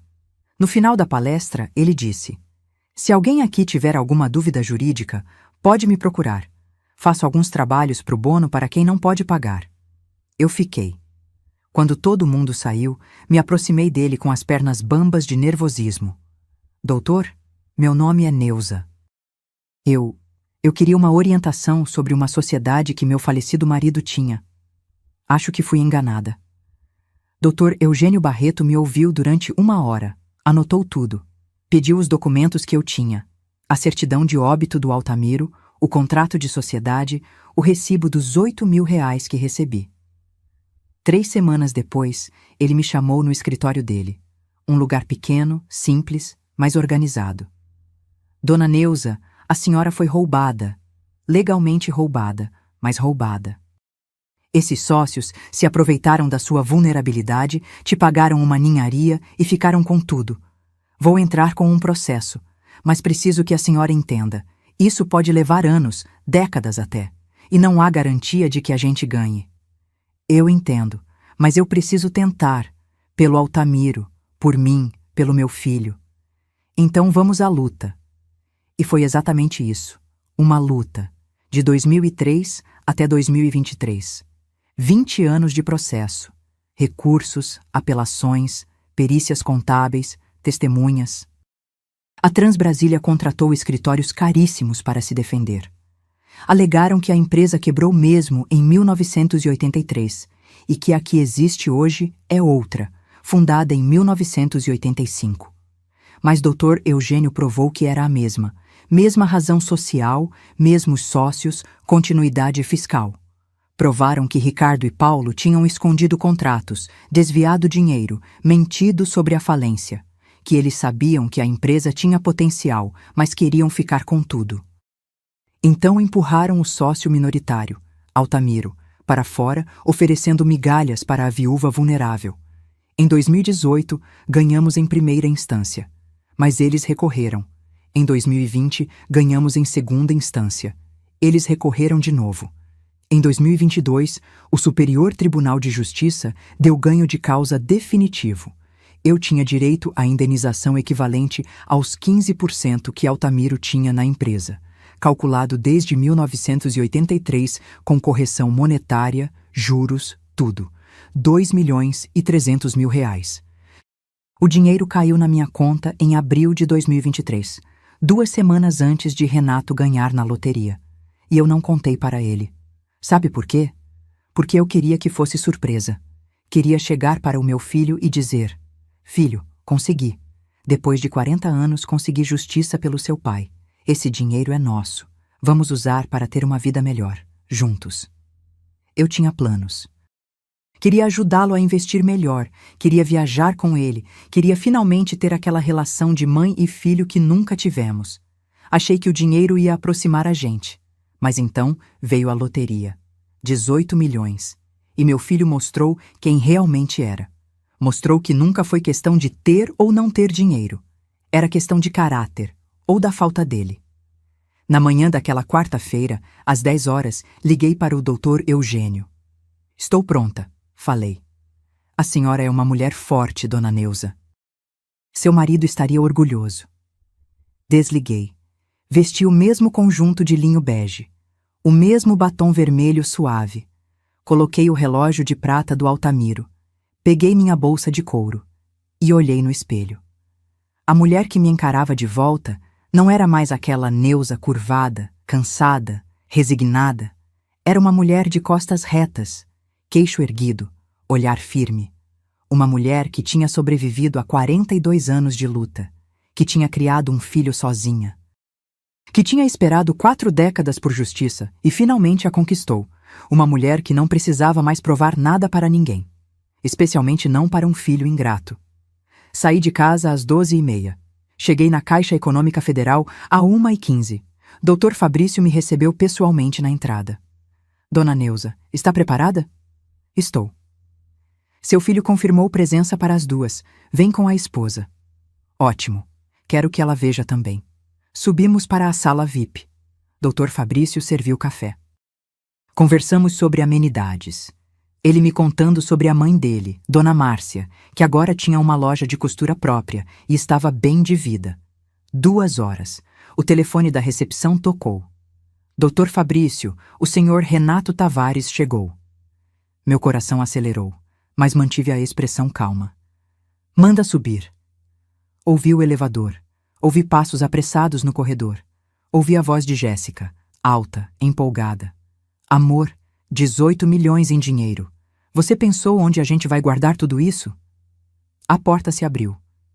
E quando Renato me viu sentada naquela poltrona de couro, com o gerente regional ao meu lado, com uma xícara de café na mão e aquele relógio de prata brilhando no meu pulso, o mundo dele desabou.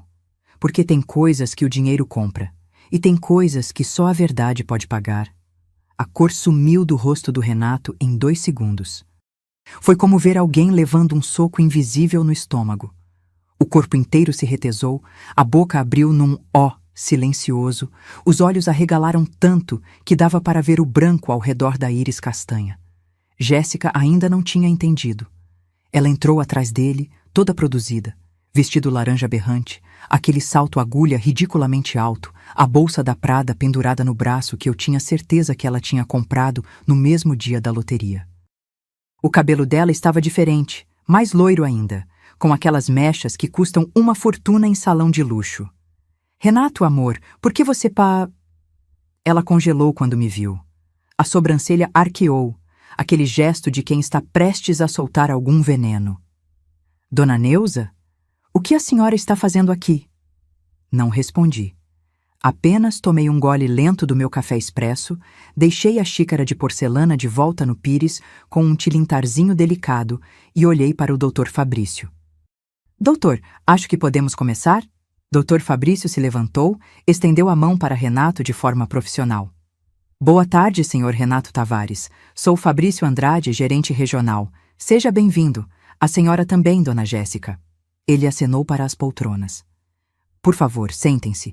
Vou precisar de alguns documentos antes de liberarmos o prêmio. Renato não se mexeu. Continuou me encarando como se eu fosse uma aparição, um fantasma, algo impossível de estar ali. Mãe. A voz dele saiu rouca. O que? Como? Por que a senhora está aqui? Foi Jéssica quem quebrou o silêncio, já recuperada do choque inicial, já voltando ao modo ataque. Renato, ela provavelmente veio implorar para você dar dinheiro para ela. Dona Neuza, olha, nós já conversamos sobre isso. Meu marido não pode ficar distribuindo o prêmio dele para todo mundo que aparece com a mão estendida. A sala ficou tão silenciosa que dava para ouvir o zumbido do ar-condicionado. Doutor. Fabrício pigarreou desconfortável. Olhou para mim como se pedisse permissão para intervir. Eu apenas balancei a cabeça levemente. Não, deixa ela falar. Deixa ela cavar o próprio buraco. Jéssica. Renato puxou o braço dela, a voz baixa. Não fala assim com a minha mãe. Tarde demais para defender, filho. 42 anos, tarde demais. Senhor Renato, a senhora Jéssica, Dr. Fabrício voltou ao tom profissional, aquele tom neutro de quem lida com situações constrangedoras todo dia. Vamos focar no procedimento do saque? Por favor, sentem-se. Jéssica puxou Renato pelo braço e os dois se sentaram nas poltronas de frente para a mesa. Ela me lançou um olhar de canto de olho, daqueles olhares venenosos que mulher dá quando sente que está perdendo território. Dr. Fabrício abriu uma pasta. Antes de iniciarmos o processo de saque dos 18 milhões, preciso informá-los sobre algumas formalidades. O valor será depositado numa conta especial. Vocês se tornarão clientes premium do banco, terão acesso à consultoria financeira exclusiva. Ele continuou falando, mas eu vi que Renato não estava prestando atenção. Ele continuava me olhando de soslaio, tentando entender. Jéssica, por outro lado, bebia cada palavra. Já estava calculando, planejando, sonhando acordada com aquele dinheiro. Foi quando o Dr. Fabrício largou a bomba. E aproveito para informar que a dona Neuza também é nossa cliente premium. De fato, ela chegou antes dos senhores hoje porque tínhamos uma reunião de planejamento patrimonial agendada. O tempo parou. Renato piscou 3 vezes seguidas, processando a informação. O quê? A dona Neuza, Dr. Fabrício repetiu calmo. É cliente premium da Caixa Econômica Federal desde segunda-feira desta semana. Depositou um valor significativo e está sendo atendida pelo nosso setor de investimentos de alto patrimônio. Jéssica soltou uma risada curta, daquelas risadas de incredulidade misturada com desprezo. Cliente premium? Dona Neuza? Ela me olhou de cima a baixo. Com que dinheiro? Silêncio. Olhei para ela. Realmente olhei. Vi aquela mulher que tinha passado 3 anos me tratando como lixo, me humilhando, me afastando do meu próprio filho. E senti nada. Nem raiva, nem mágoa. Só um vazio frio, onde antes havia esperança de que ela mudasse. 2.300.000 reais, falei, a voz saindo tão calma que até eu me surpreendi. Indenização judicial referente à sociedade que meu falecido marido tinha na Transbrasília Logística.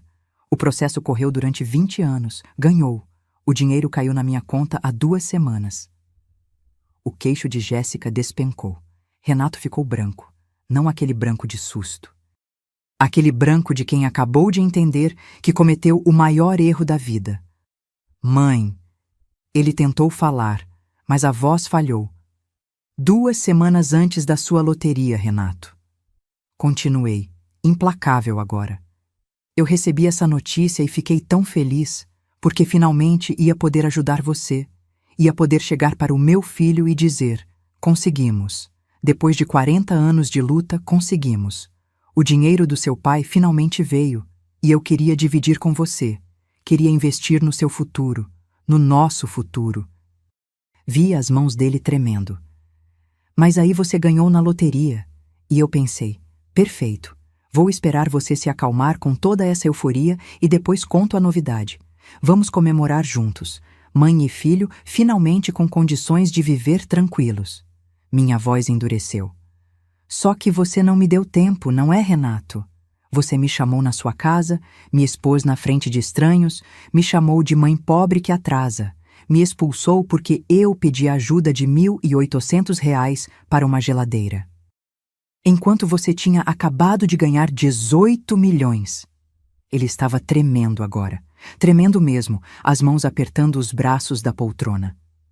Eu não sabia, sussurrou. Claro que não sabia. A voz saiu mais alta do que eu pretendia. Respirei fundo. Voltei ao tom calmo. Você não sabia porque nunca se interessou. Nunca perguntou como eu estava. Nunca quis saber da minha vida. Para você, eu sempre fui só a mãe, aquela obrigação que você carregava, aquela pedra no sapato que te lembrava de onde você veio. Jéssica tentou intervir, a voz saindo esganiçada. Dona Neuza, a senhora está exagerando. Renato sempre... Sempre o quê? Girei a cabeça para ela tão rápido que ela deu um pequeno pulo na cadeira. Sempre me amou? Sempre me respeitou? Sempre me tratou com dignidade? Me diz, Jéssica, em qual das suas festas eu fui tratada como a mãe do seu marido? No casamento, quando me colocaram na mesa 17, perto da cozinha? Ou no churrasco, quando você disse que meu bolo caseiro era fofo, com aquele tom de deboche? Ela ficou vermelha. Abriu a boca para responder, mas não saiu som nenhum. Dr. Fabrício pigarreou novamente. Talvez seja melhor eu dar um tempo para a família conversar. Não precisa, Dr. Fabrício. Levantei da poltrona, peguei minha bolsa. Eu já terminei minha reunião. Os documentos da minha viagem para a Europa já estão prontos? Sim, dona Neuza. 6 meses, passagens de primeira classe, hotéis reservados, tudo conforme a senhora pediu. Perfeito. Europa. Primeira classe. 6 meses. Vi o choque se multiplicar no rosto de Renato. Ele se levantou num pulo, quase derrubando a poltrona. Mãe, espera. Eu preciso falar com a senhora. Não, Renato. Você não precisa. Olhei para ele pela última vez naquele dia. Você precisa sacar seus 18 milhões, comprar sua Porsche, sua casa de 5 milhões, viajar para Dubai, fazer tudo o que planejou comigo sentada no sofá, invisível, irrelevante. Mãe, por favor. Eu não estou com raiva, filho.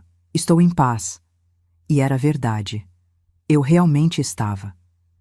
Durante 42 anos, eu me culpei. Achei que tinha falhado como mãe. Que se eu tivesse dado mais, feito mais, sido mais, você me amaria. Mas agora eu entendi. Não é sobre mim. Nunca foi. É sobre você. Sobre quem você escolheu ser. Caminhei em direção à porta. Dr. Fabrício abriu para mim, sempre gentil. Dona Neuza, a voz de Renato estava embargada agora. Eu... sinto muito. Eu não sabia. Se eu soubesse... Parei na porta. Virei. Se você soubesse o quê, Renato? Que eu tinha dinheiro. Aí sim eu mereceria respeito? Aí sim eu seria boa o suficiente para estar na sua vida? Balancei a cabeça. Isso só prova meu ponto. Você não perdeu uma mãe pobre. Você perdeu uma mãe que te amava incondicionalmente. E diferente de prêmio de loteria, isso não se recupera. Saí. Ouvi um barulho atrás de mim. Algo caindo, um corpo desabando. Ouvi Jéssica gritando, Renato! Renato! Alguém ajuda! Mas eu não voltei. Entrei no elevador, apertei térreo. E quando as portas se fecharam, cortando a visão daquela sala VIP, daquele filho desmoronando, daquela vida que não era mais minha, eu respirei. Pela primeira vez em 42 anos, respirei sem o peso de carregar alguém que nunca quis ser carregado. Do lado de fora do banco, o sol de Brasília estava forte. Eram 2:30 da tarde. O céu estava daquele azul impossível que só Brasília tem. Peguei meu celular. Liguei para Dr. Eugênio. Doutor, pode confirmar minha passagem? Quero partir semana que vem. Para Paris? Para Paris? Sempre quis conhecer a Torre Eiffel. Acho que está na hora de eu viver um pouco para mim, não acha? Do outro lado, ele riu. Mais do que na hora, dona Neuza. Mais do que na hora. Desliguei. Chamei um Uber. E quando o carro chegou, um Comfort, porque eu podia escolher agora, eu entrei e disse o endereço da minha casa em Ceilândia. Mas não era mais uma casa de mulher quebrada. Era a casa de uma mulher que tinha vencido. Porque quando você passa a vida inteira provando seu valor para quem não quer ver, o dia em que você para de provar é o dia em que você realmente vence.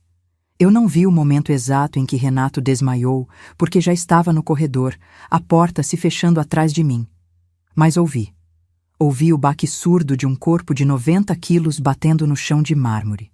Ouvi Jéssica gritar histérica. Ouvi Dr. Fabrício ligar para a enfermaria do banco. Fiquei parada ali, A mão ainda na maçaneta, o coração batendo acelerado. Por um segundo, apenas um segundo, quase voltei, porque sou mãe. E mãe, por mais ferida que esteja, ainda sente aquele puxão no peito quando o filho cai. Mas então lembrei das palavras dele. Mãe pobre que me atrasa. E meus pés continuaram andando. Tinha uma salinha de espera ali do lado, com sofás de couro e uma máquina de café. Sentei. Não ia embora sem saber se ele estava bem. Não sou desumana. Mas também não ia voltar correndo feito cachorro que apanha e volta. 5 minutos depois, Dr. Fabrício apareceu.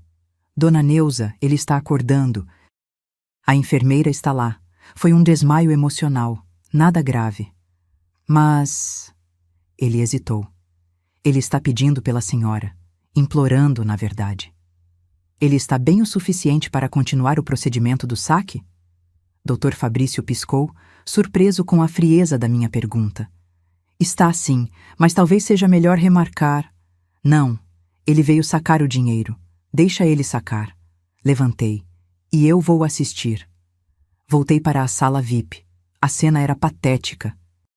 Renato estava sentado no chão, apoiado na parede, a gravata afrouxada, o cabelo bagunçado, o rosto ainda pálido. Tinha um hematoma se formando na testa onde bateu ao cair. A enfermeira, uma moça jovem, de jaleco branco, estava verificando a pressão dele. Jéssica estava agachada ao lado, as mãos no rosto dele, tentando parecer a esposa preocupada. Mas nos olhos dela eu vi outra coisa: cálculo.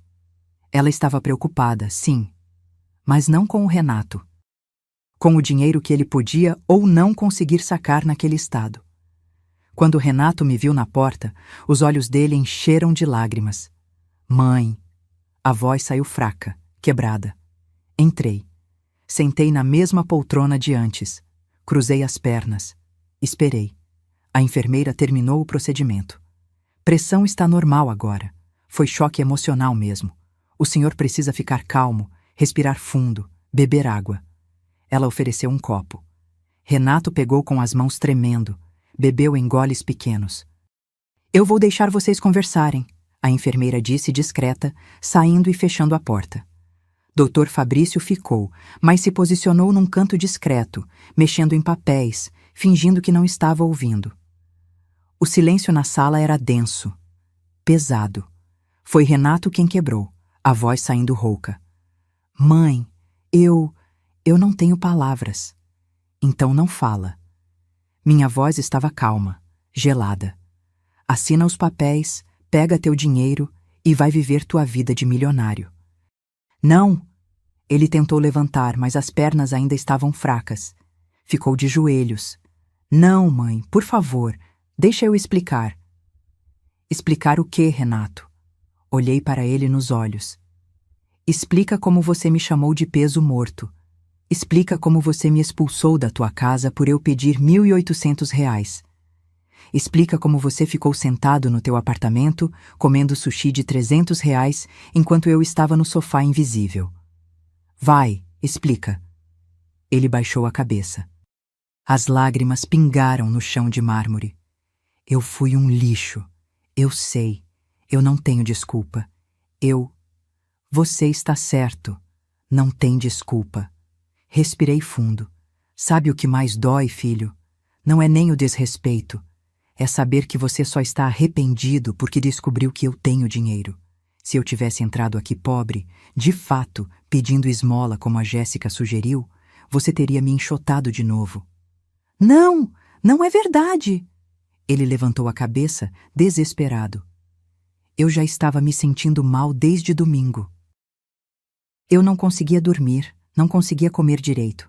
A Jéssica percebeu, me perguntou o que era, e eu disse que tinha tratado a senhora mal. Ah, é? Olhei para Jéssica. E o que sua esposa disse quando você contou isso? Jéssica ficou vermelha. Desviou o olhar. Renato também desviou. Fala, Renato, o que ela disse? Silêncio. Ela disse que você tinha feito certo. Não era pergunta, era afirmação. Disse que você precisava estabelecer limites e que eu ia virar uma sanguessuga. Não foi? Jéssica explodiu. Olha, dona Neuza, eu não sabia que a senhora tinha dinheiro. Se eu soubesse... Aí está. Bati a mão no braço da poltrona com tanta força que todos pularam. Esse é o problema.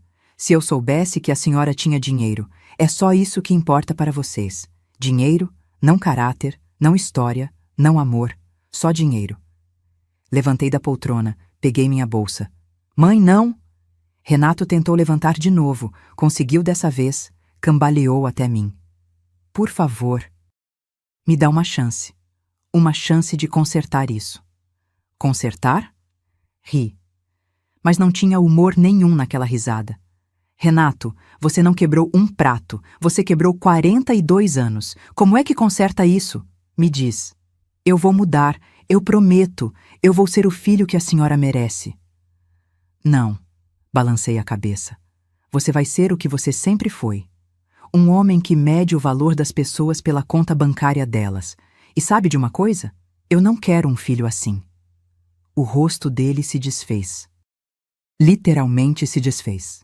A boca tremeu, os olhos transbordaram, o corpo inteiro começou a sacudir com soluços. Mãe, eu te amo.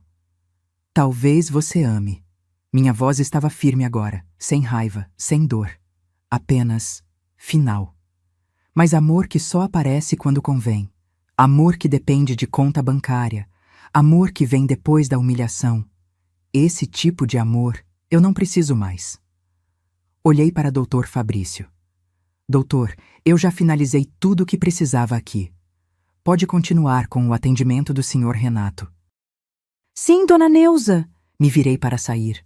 Mãe, por favor! Renato gritou, a voz ecoando na sala inteira. Não me abandona, eu preciso da senhora.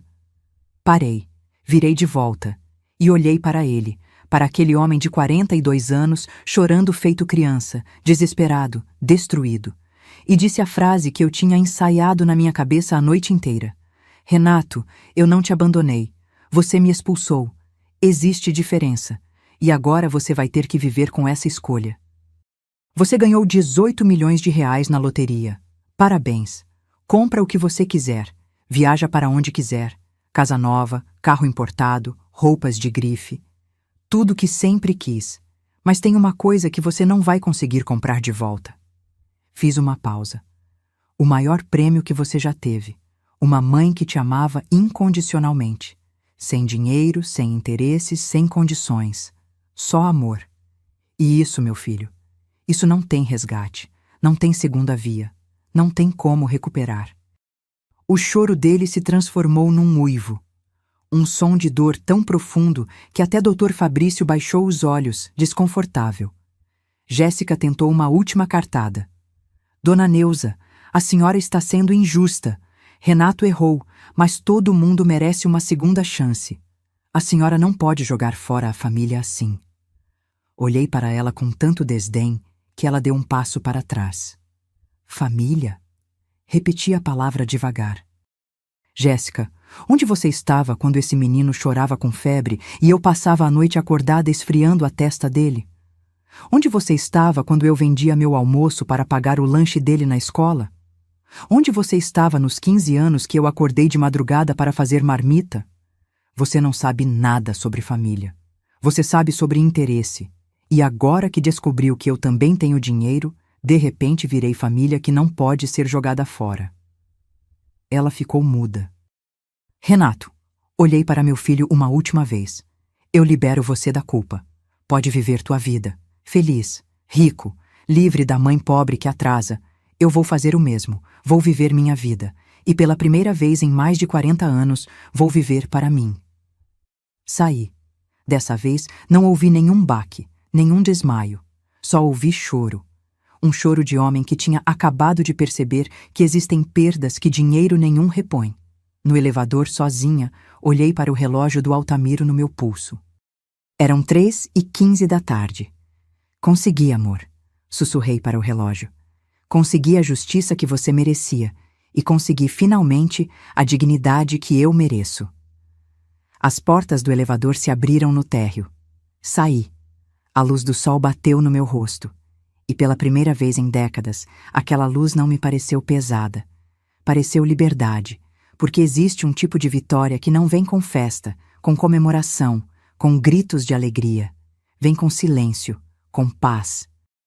Com a certeza de que você fez o que precisava fazer, mesmo que doesse, especialmente quando doía. Os dias que se seguiram foram estranhos. Não ruins, não bons, apenas diferentes. Acordava de manhã e não tinha marmita para fazer. Não tinha roupa de ninguém para lavar. Não tinha telefone tocando com Renato pedindo alguma coisa, porque ele nunca pedia nada mesmo, então nem isso mudou. Mas a diferença era interna. Era eu olhando no espelho e vendo outra pessoa. Uma pessoa que tinha dito não. Que tinha estabelecido limites. Que tinha escolhido a própria dignidade. Na quinta-feira, 2 dias depois da cena no banco, meu telefone tocou 47 vezes. Todas do Renato. Eu contei. Não atendi nenhuma.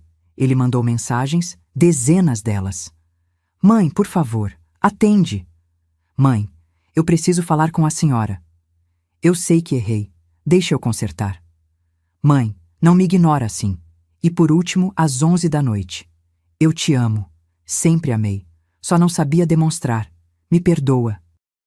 Deixei todas no visto. Porque perdão não é sobre palavras bonitas digitadas às pressas. Perdão é sobre mudança real. E mudança não acontece em 2 dias. Na sexta-feira, comecei a organizar minha viagem. Dr. Eugênio tinha me conectado com uma agência especializada em viagens para a terceira idade. A atendente, Carla, foi incrível. Montou um roteiro de 6 meses pela Europa. Paris, Roma, Barcelona, Lisboa, Amsterdã, Praga.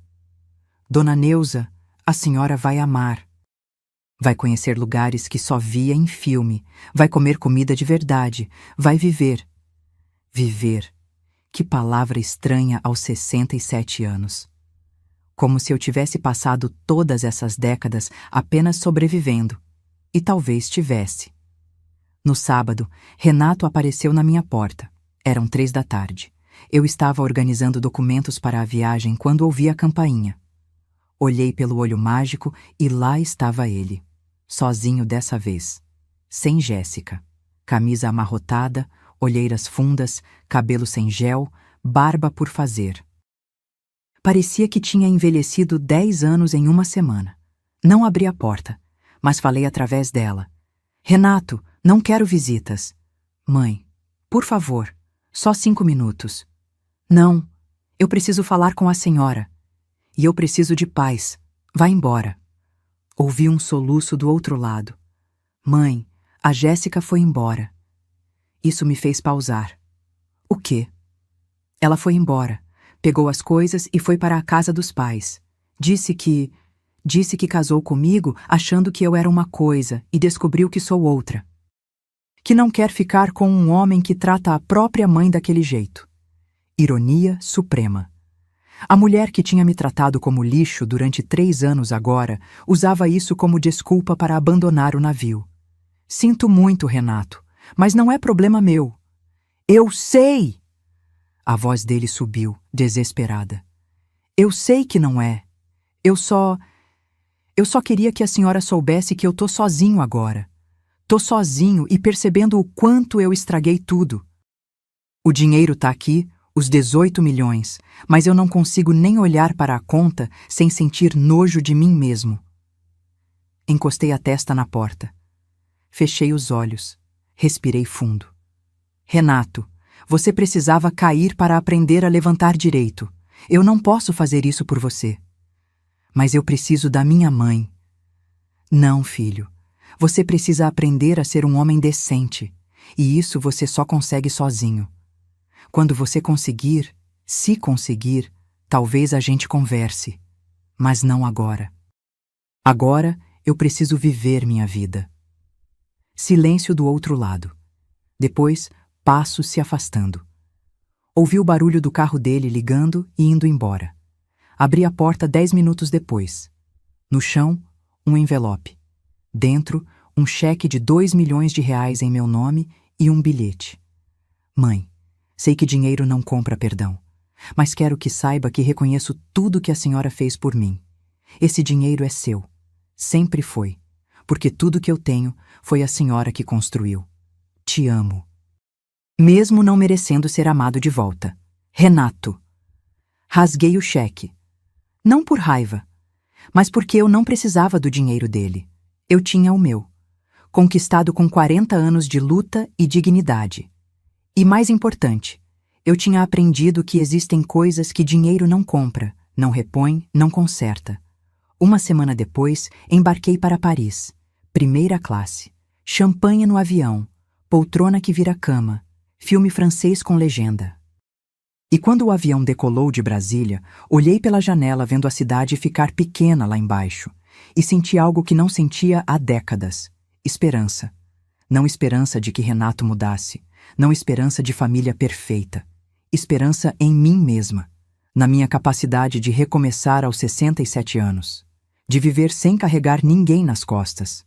Porque, no fim das contas, a maior lição que dei para meu filho não foi com palavras. Foi mostrando que uma mulher não precisa de validação de ninguém, nem de filho, nem de nora, nem de sociedade, para ter valor.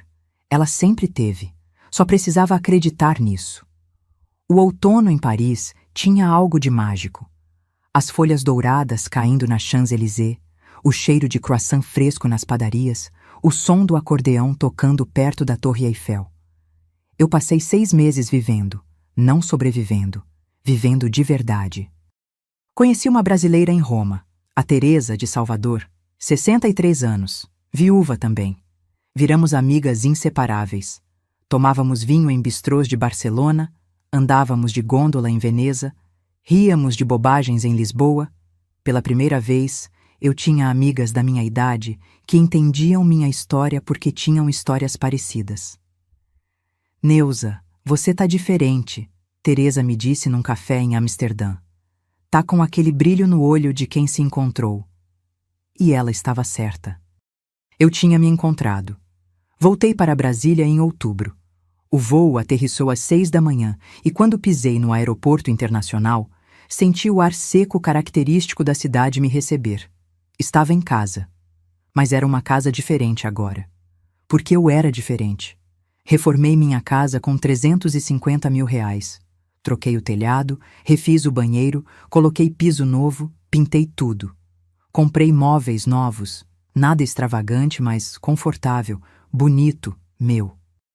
A geladeira nova, grande, de inox, ficou linda na cozinha reformada. Criei um fundo de R$500 mil para ajudar mãe solo de Ceilândia. Chamei de Fundo Altamiro Tavares, em homenagem ao meu marido.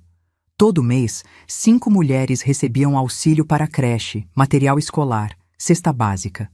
Dona Edileuza, minha vizinha, virou coordenadora do projeto. E comecei a dar aulas de costura para jovens da comunidade. De graça, porque eu sabia o que era não ter opção, não ter saída, não ter esperança. Renato tentou contato 52 vezes durante minha viagem. Mensagens, ligações, e-mails. Eu respondi apenas uma vez, depois de 3 meses. Estou bem, vivendo minha vida. Quando voltar, a gente conversa. Talvez. 2 dias depois que voltei, ele apareceu de novo na minha porta. Era domingo de tarde. Toquei a campainha e, quando abri, quase não o reconheci. Ele tinha emagrecido uns 15 quilos.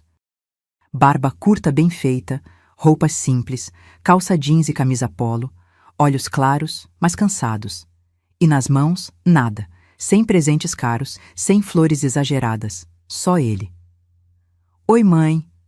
Oi, Renato. Ficamos ali na porta, nos medindo. Posso entrar? Hesitei, mas assenti.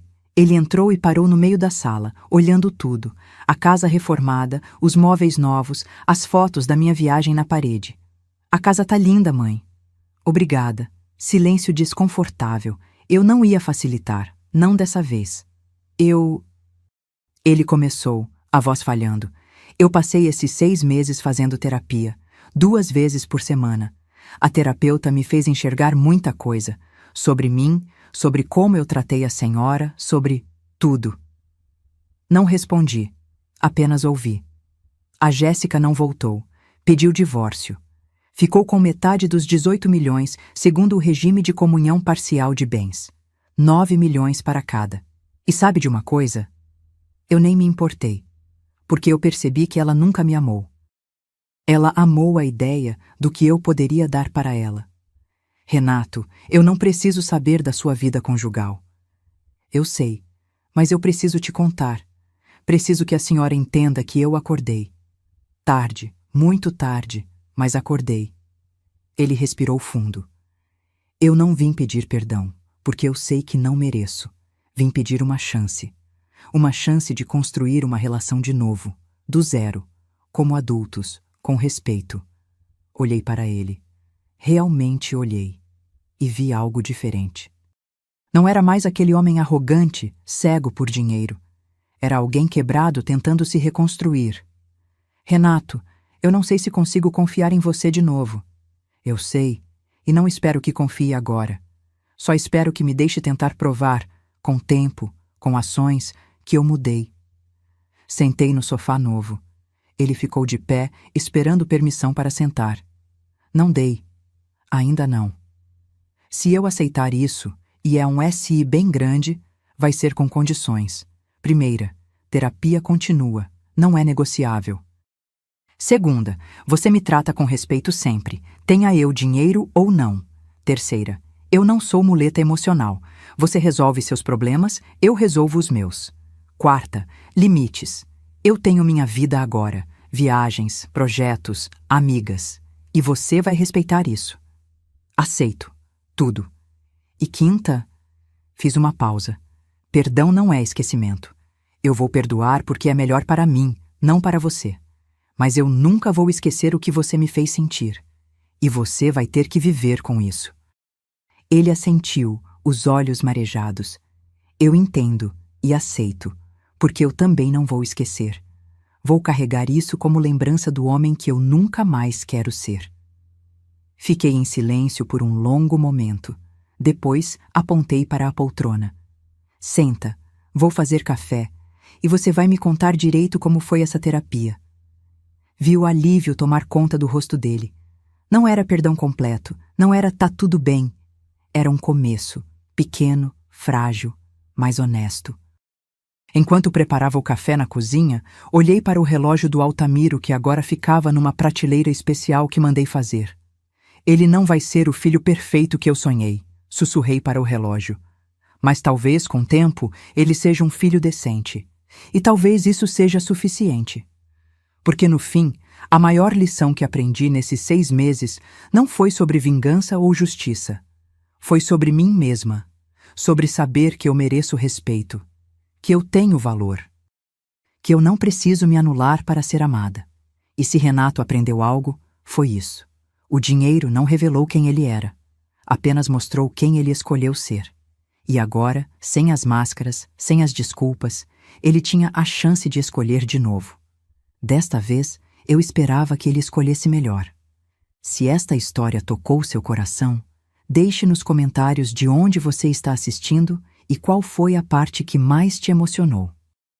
E se você conhece alguém que precisa ouvir que nunca é tarde para recuperar a própria dignidade, compartilhe esta história, porque no fim, todos nós merecemos ser vistos, valorizados e amados pelo que realmente somos, não pelo que temos.